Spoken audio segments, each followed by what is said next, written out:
Good morning. It was 1 year ago today that I stood at this podium alongside Governor Parson to announce Missouri's first confirmed COVID-19 case, and it was here in St. Louis County. 2 weeks later, I'd be at this podium again to announce St. Louis County's first death.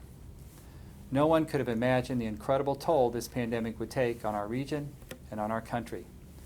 More than 520,000 people in the U.S. have lost their lives to this pandemic.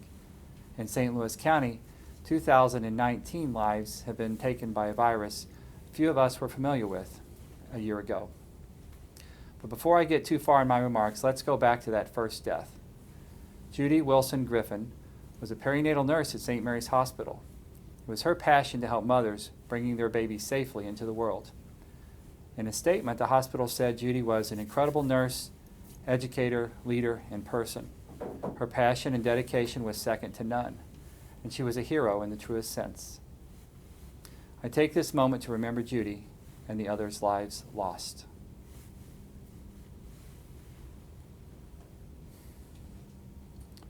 The remarks I made on that Friday evening, March 20th, in announcing Judy's death bears repeating today. As days turn into weeks, the coronavirus will affect us all, and each of us must realize that we are truly in this together. It's compassion for each other that will get us through this, and although we must be socially distant, we must come together spiritually. We are bound one to another. We are one community, and as one community we will find hope. As one community we will overcome this challenge. And today there's hope. After seeing more than 800 cases per day in November, we are now averaging 125 new cases a day. A year ago, a vaccine was not available.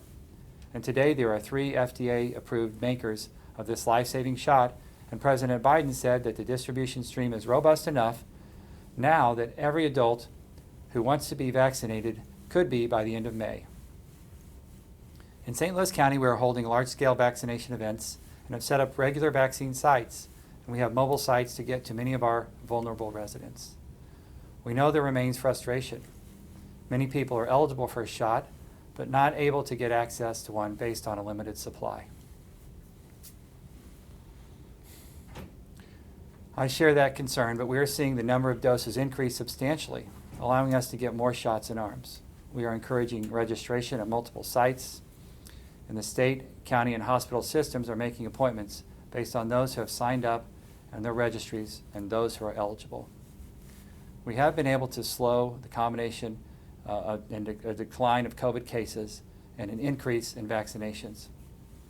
Beginning today, 5 more changes will be made to our public health protocols, allowing for more ability to get out and about safely.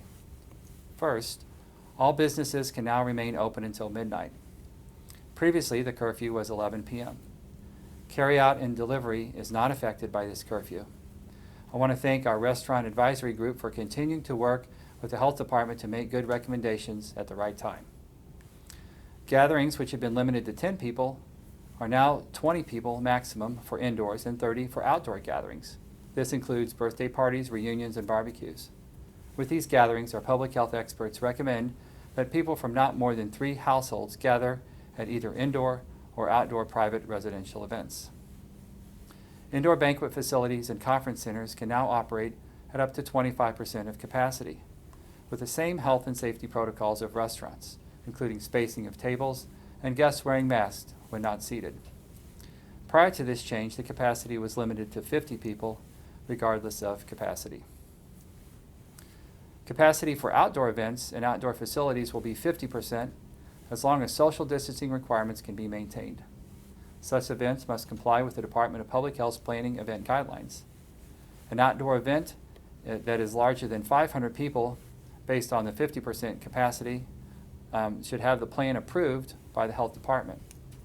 The department may ask to review plans for every event under 500 if there are concerns that safety restrictions are not being followed. The health department is happy to work with you to ensure your event can move forward safely.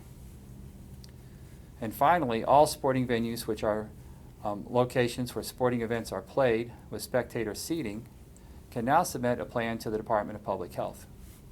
A plan must be approved before any venue can hold an event or engage in daily operations.